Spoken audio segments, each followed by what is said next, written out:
Hello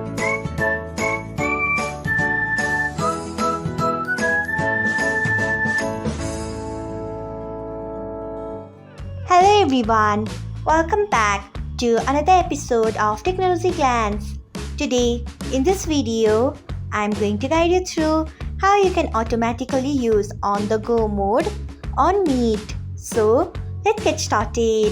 Firstly, open Google Meet app in your device. Then tap on three lines icon. Next tap on settings icon. Then tap on meeting settings. After that, you can see the option of automatically use on the go. Turn on it by tapping on it. So, this is how you can automatically use on the go mode on Google Meet. Thanks for watching. If you found this guide helpful, we would love it if you hit the thumbs up button below.